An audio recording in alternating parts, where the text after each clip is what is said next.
Thank you so much, Spring, and just for bringing us to ourselves. So, Milenko, I think you're up next. We're going to jump into what will be the first of 3 discussion sessions. So we're going to have one, we'll then have lunch, you'll come back for the second one, but Milenko's going to get us started. The slides that I will show you are actually printed in your publication here.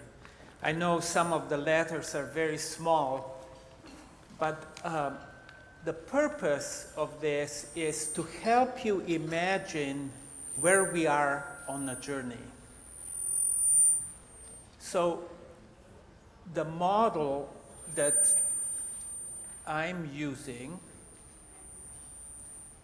is that the community should have ownership of ideas and participate all the way through, as this pyramid illustrates. Imagine the journey that starts with your ideas. I call it poetic infrastructure. Before there is physical infrastructure, there is imaginational infrastructure. And I will invite you to turn into poets for this exercise. And I know some of you took poetry workshops here through ACH. Have any of you heard of the American poet Margaret Wise Brown? Can I see by show of hands? Have any of you heard of Goodnight Moon book? She was the author of that book. Now, she created something that became for our family a family tradition. It's called The Important Book, and illustrates very simply how poetry is about collapsing lots of ideas into an essence. So for example, we used that at our daughter's birthday parties. One daughter's name is Anya. The most important thing about Anya is, and everybody at the party filled in the answer. It is true that Anya is also, and we filled in. It is also true that Anya has such and such, filled in. But the most important thing about Anya is that she has whatever we decided. But as you can see, Margaret Wise Brown took us on a small poetic journey. The most important thing I'll ask you about the community campus, possible community campus is. Because I'll ask you to generate lots of ideas and then select the most important one. You'll see how that will happen. But so you folks are the poets of this project, but you are not the end of it, because on a journey it goes through programs, poetry is turned into prose. It starts developing programs, and some designers will take those programs. Programs may mean some gymnasium, meeting room, kitchen, outdoor space, is those kind of concepts. And then in step 2, specialists will take that over and transform it into some designs for spaces and buildings, and bring it back to you for your approval, because they should build on your poetry rather than their own. Does that make sense? And then construction will happen, and along with construction, you could do things like this, where you could be involved, as we were involved in making banners here 2 years ago or so. Can I see how many of you put dots on these banners? Excellent. So you remember that. But imagine some similar activities happening as this imaginary campus starts being built. Maybe you create carvings for the doors that get attached to the doors when the building is done. There are many ways to participate beyond the words through art.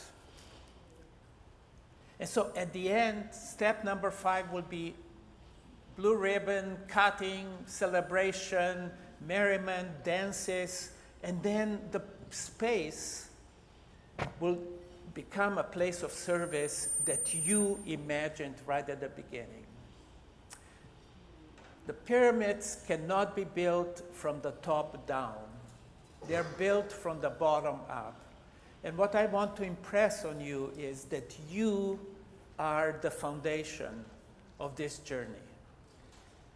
You are the basis. And I hope that if you decide that this potential community campus should become a real community campus, if that is the case, then I will encourage you to be involved in all phases of this work so you own the results.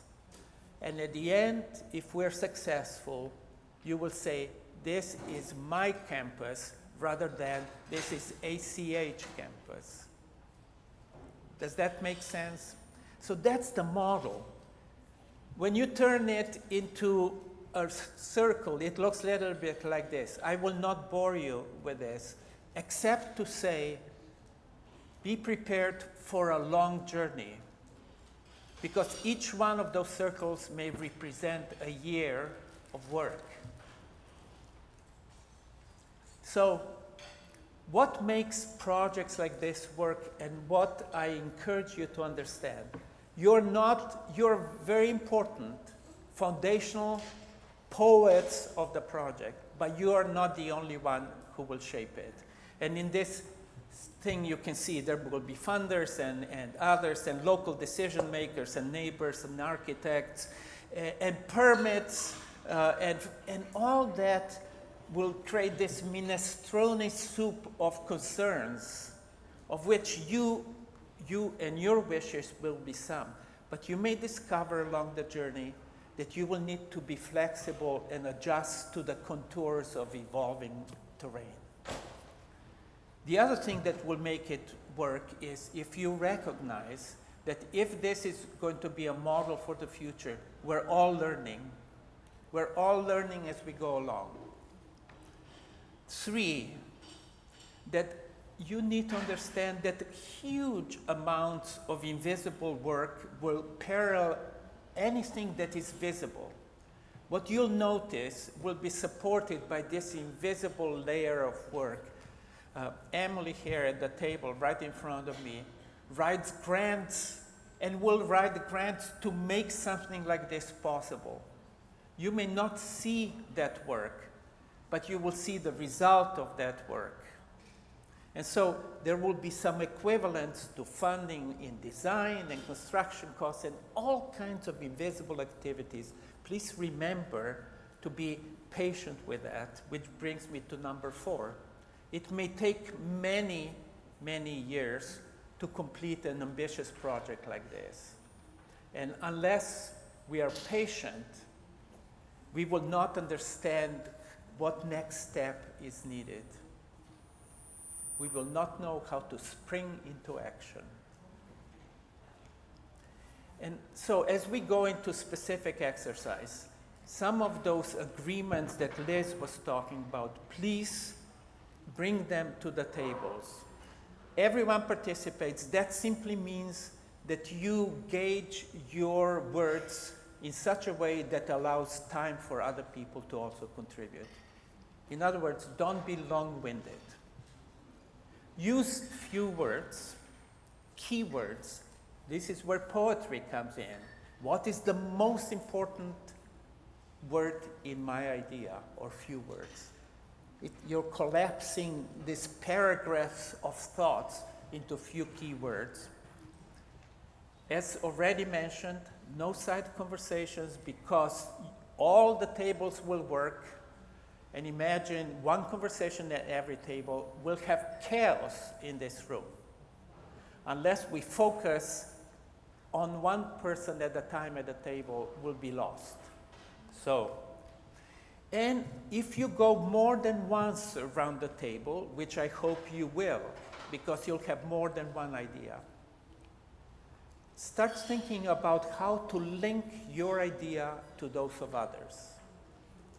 In my experience of community work, the most powerful ideas are those that link what appears to be two different goals at the beginning, and suddenly somebody says, wait a minute, if we do this, we also accomplish this. And so that's what I meant by the first slide. Collaboration is the art of meeting many goals. So with that in mind, I will invite Nika to give you one more bit of information before we jump into work. Thanks. Everybody should have an agenda booklet. If you turn to the center of your booklet, you will see these 5 strategic areas of a thriving community. They are adapted from the vital conditions for well-being, but we condense them a little to both help with this activity and think about this in terms of land use and a community campus. And we also added some things that we felt were not called out in the vital conditions that we felt were important, like intergenerational well-being, tribal relations, arts and culture. So that is what we are going to be working off of today. You'll have a few minutes of solo work, so if you haven't had a chance to read through those, please do so you feel grounded.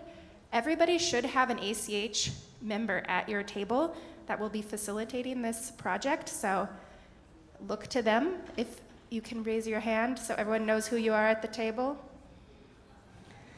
So they know what to do. So if you get lost, turn to them. Milenko, you're gonna go through the agenda, right?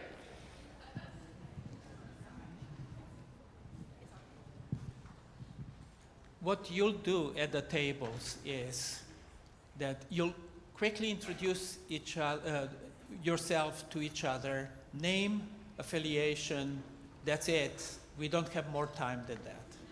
We're squeezing a lot of work into a very short period of time.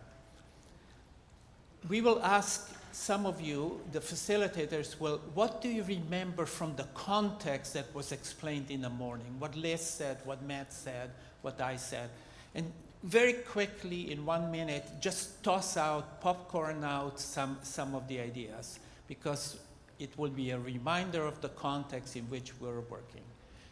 Then the facilitators will ask you to jot down your own answers to the question that we'll pose to you.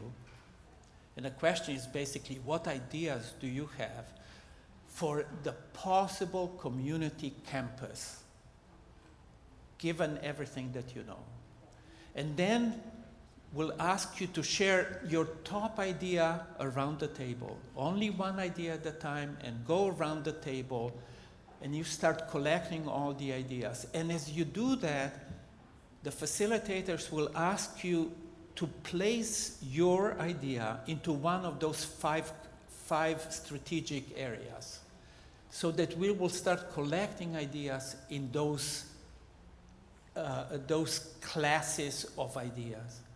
And then we'll ask you, in the spirit of Margaret Wise Brown, to peel out the most potent ideas, and we'll deal with those in the afternoon at larger tables. So that's what we're doing. May the force be with you. Are you all at the tables? Nika, do we need to tell them anything else? Go.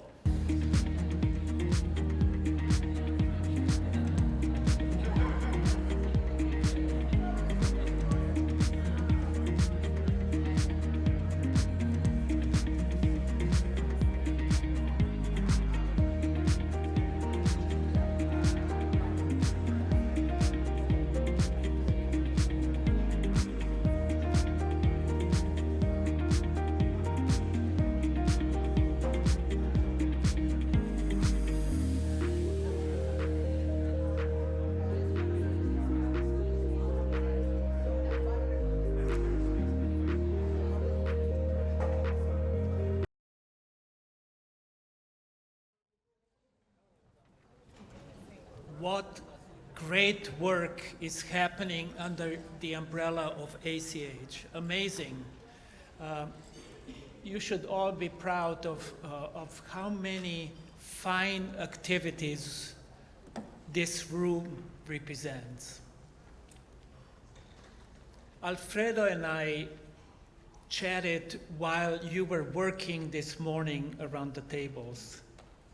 And I said to him, it's amazing how hushed it is.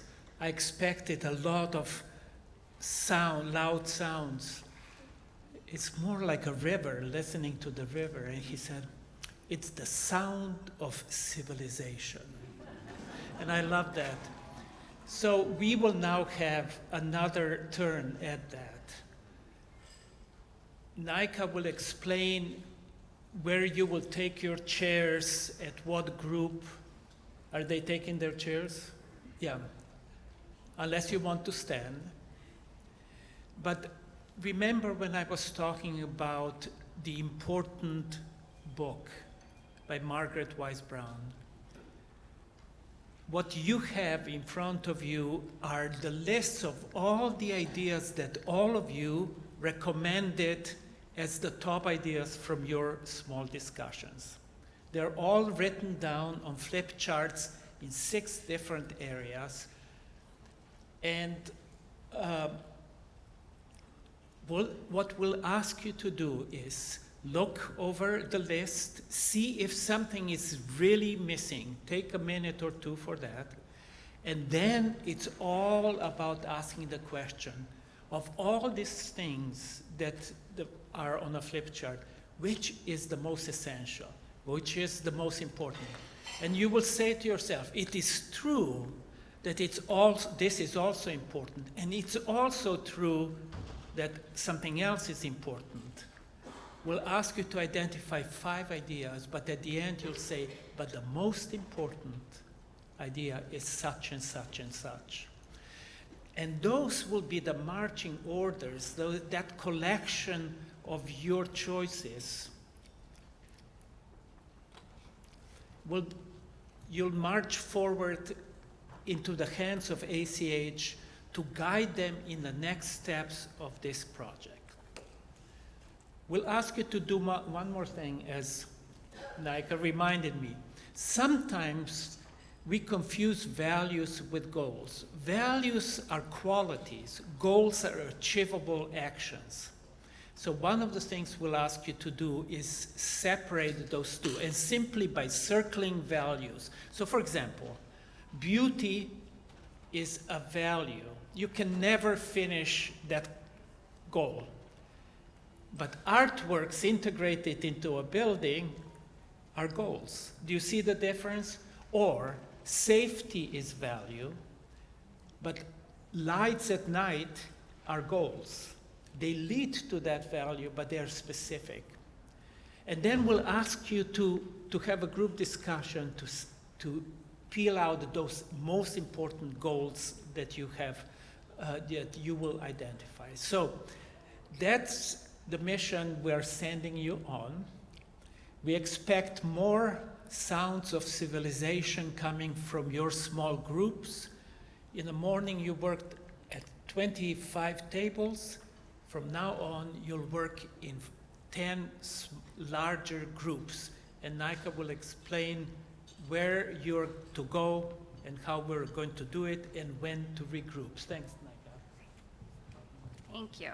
Okay, this is going to take some coordination, so bear with me. Look at the back of your name tag and identify the color of your sticker and the number. Okay, if you are a pink 1, raise your hand. Great, you're going over here with Cynthia. Blue 2, center over here with Daniel. You are a green 1 or 2 in the business room. Keiko will have 1s, Natalie will have 2s. If you don't have one, you get to choose, look at you. We're trying to keep the groups to a similar size, so please follow through with your tag color. We have less than an hour. Good luck. Share them out. To have 5 priorities. my thinking, if we have one in each county. I'd say financial literacy program. No one had any, yes. We made it. We are at the last phase.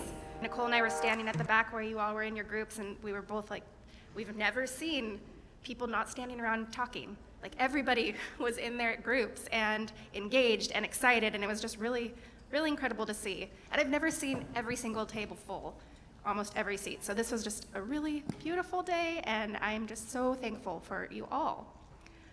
We're gonna share out. All right, so we're gonna start with community and belonging, and we're gonna start with Cynthia's group. So who is the volunteer from Cynthia's group? Hello, my name is Tony.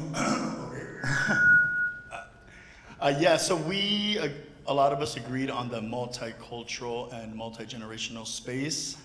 We also were in unison for the resource center and foundational agreements between organizations.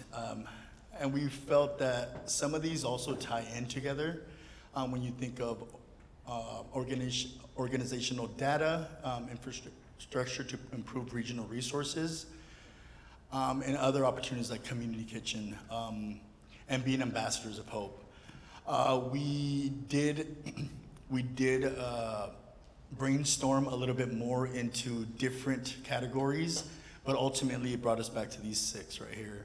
And there was, again, an intersecting of opportunities to create bigger opportunities for community and resources. Thank you. Thank you.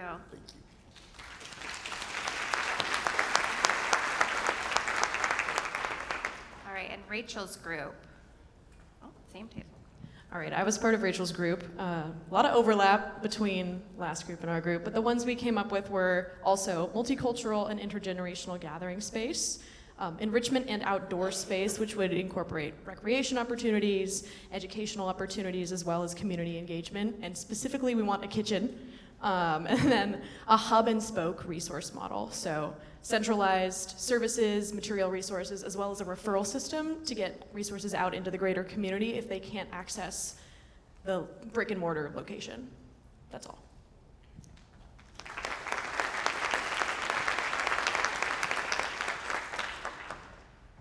All right, and who is from Tessa's group? Number 1 on our list was open for 24 hours.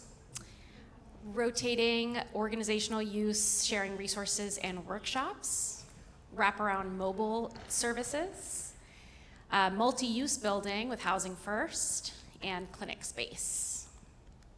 And Daniel's group? So we had rotating organizational use, but we got strategic and made sure that the use was 24 hours so that we didn't have to pick between both of them. So then we made sure that in this space, there was shared spaces and private spaces depending on community needs. And there was a high emphasis on making sure that the space was adaptable so that it changed as community needs changed, and so on. A lot of alignment between the groups, which is great. All right, Thriving Natural World, Emily. All right, so our group pulled out some values that really applied kind of across the board to what we thought was important. And those were sustainability, adaptability for future needs, and unity of and with nature. So on our priority of ideas, we had number 1, natural spaces that are green, have outdoor seating, resilient architecture, and landscaping informed by biomimicry. If you don't know what it is, look it up, it's pretty cool. Number 2, a garden. That would be a community garden with native plants, shade trees, and maybe even hydroponics. Number 3, a LEED certification with a low impact on the natural environment. And number 4 was outdoor education and nature navigators. That would include education on emergency preparedness. And last but not least, healthy and sustainable food. Thanks, Emily. All right, Michaela. For my group, we had 4 that rose to the top. Our number one was healthy and sustainable food. Number two, this is our wordsmith summarized version, but it says low barrier nature access coordinator, more specifically the nature navigator programming. Number three is design informed by biomimicry. And number four, native gardens and plants. All right, meaningful work and wealth combined into one super group. And Sean's are right here in the middle.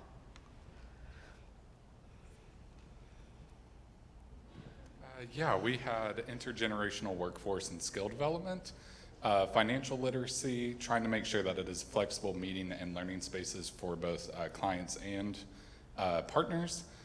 Collective community development, and what we mean by that is a co-op model where we're looking at people not just in the dollars and cents, but also in what they can bring to their community. And then looking really where are the gaps, so non-traditional services like having a garage or childcare or other things that just other agencies are not filling the gaps for. Not a childcare garage, but a childcare comma garage? Whatever works. I wanted to know more. All right, and we have our last group, human flourishing. So who's the representative from Meg's group? I'm Jessica from the Snohomish County Health Department. We talked about a lot of things in the room, a lot of things that were very important to a lot of people. And what we came down to was barrier-free and equitable access, whether that be physical, lingual, multicultural, all those good things, and not cost prohibited. The number two is transit, whether that be a bus, a shuttle, a car, but some way to get to and fro, whatever services or space that the community campus would be. Number three is community gardens and kitchen, which is a little more explanatory for itself. And then regional-based services. I believe this was the one where they're talking about having kind of a central area, I think as somebody else said, and then having kind of like satellite campus locations, kind of as an alternative to that transit option. And then mobile learning services, again, in places to bring services to the community and clientele that are being serviced there. Thank you. And our last person right here. Okay, it is on. We had a list of like 20 plus items, so if it seems like I'm reading this for the first time, I am. My name is Kimia. I'm a current community health intern at the Community Boating Center up in Bellingham on the Bay.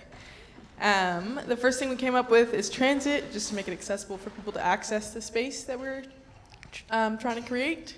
Having more than one location, and each location having place-based services. We talked about how there's like 8 tribes and 5 counties and things like that. And so I think just assessing each tribe's needs or county and then trying to meet those needs is really important. Physical accessibility and barrier-free services. I really liked the way that we tweaked just things being accessible and then changing it to barrier-free. I think that's really important just as things come up that we maybe didn't think about, then we're willing to try and get rid of those barriers, whether that be cost or travel or things like that. Multilingual, multicultural, and multi-generational, just to really try to touch as many people as we can and try to reach them.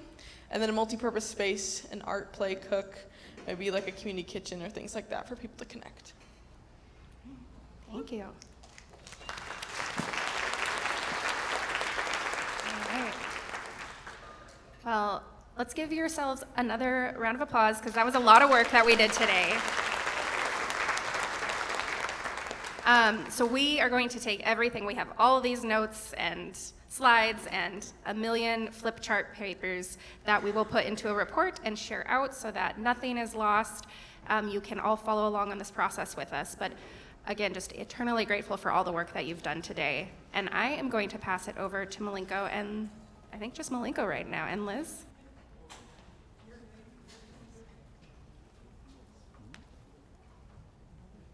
Milenko says it's the time for the elders. So I want to do a selfie so that we can say we're old and scrappy. I don't know how to do it. So I'm going to actually start with a couple of observations, maybe, I don't know if they're reflections, but I'm fascinated by how many people, when we talk about space, immediately gravitated to a physical building. That, you know, just like thinking about all the things that would be physical in nature. And I want to just like say, I don't even know that we know if this is physical or not physical. But I was fascinated. Typically, I spend a lot of time just listening in the room, but everything that was here was just like amazing and additive. And we have a lot of work to do to figure out what to do with it next. That's my biggest reflection. I would like to ask you a question. Is there a new idea that you heard today that you will take back to your work? Anyone? Yes. Yeah, like I was sharing, I truly feel there's a new language that's being shared in the room today, not only through the meaningful work that organizations are doing, but how we're leaning into each other and really creating a safe environment to be able to explore the solutions and, new approaches in a restorative manner. So I just feel like there's a new language that I'm just so excited to learn. Thank you. Yeah. Anyone else? Over here. For me, it was a term that Remy, actually somebody who was here at the table with me earlier, had talked about. At the health department, we are all about being multilingual, multicultural, and accepting of all those things, but the idea of cultural autonomy and being able to live in one's own self and culture, whatever that may be prescribed for the individual or the community itself. And bringing that back to the health department, I think, will be very important, because a lot of what we are trying to do is equitable access and acceptance as well. So, Ahmad from the House of Wisdom. As a grassroots organization, we are evaluating every day, every week, so to bring best practices. But one of the things that we're gonna take today from this convention is it's not important how big is the space. It's important how this space is welcoming for people who we serve. It's not about how big is the door.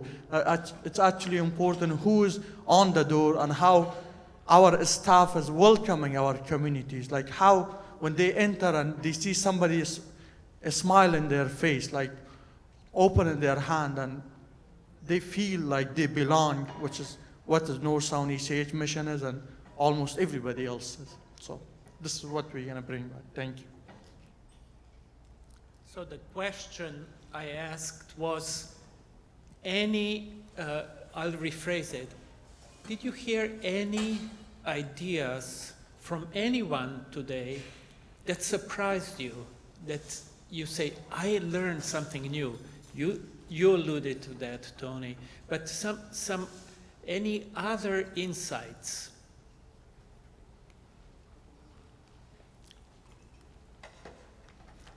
Maybe we didn't learn all that much. Yes, there is. I learned that I want to look up what biomimicry is and what a nature navigator is, because I run an outdoor program on my farm, and I love anything related to this. So I've got some new words to discover. Thank you. New language. Oh, over there. Hold on.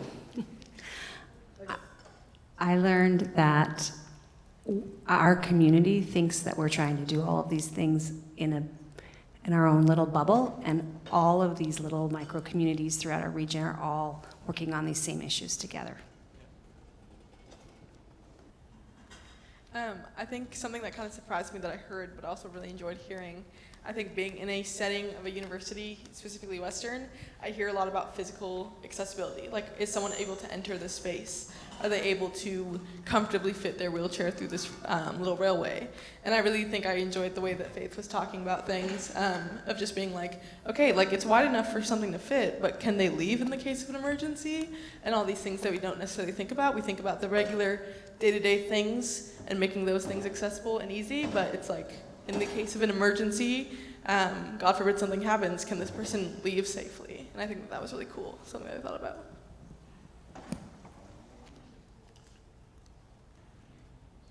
Today I learned that accessibility is a much more broad thing than I thought about, and I put that into perspective with inclusion. Without accessibility, it kind of limits the access to inclusion in multiple, from financial to physical to feelings. So accessibility is much more of a broad scope, and that's what I'm taking home from today.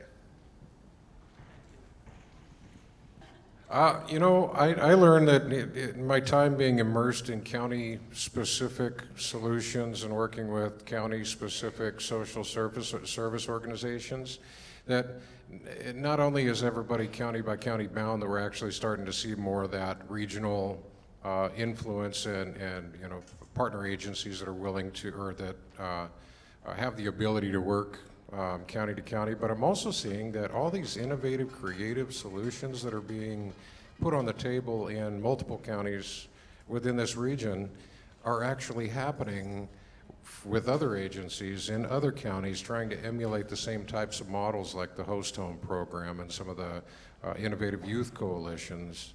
So I'm hoping that as, you know, as we start to work on a more regional level, we can make connections for, especially those ones that are coming up with new and, you know, innovative innovative strategies for some of these models.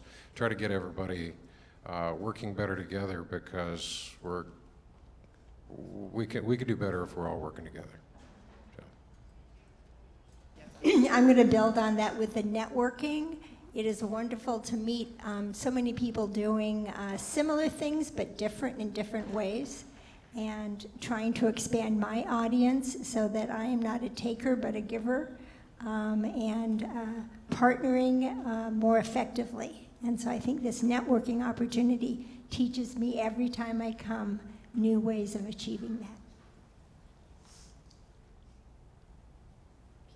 I just thought it was really interesting to see how an idea was introduced to 200 people today, and then we were able to actually take the time to hear from every single person and kind of create this group vision that I never would have thought would be possible with such a limited amount of time and so many people from different backgrounds and experiences. So I think I really learned in some ways how to create this like more equitable conversation and really highlight everyone's diverse experiences and everything.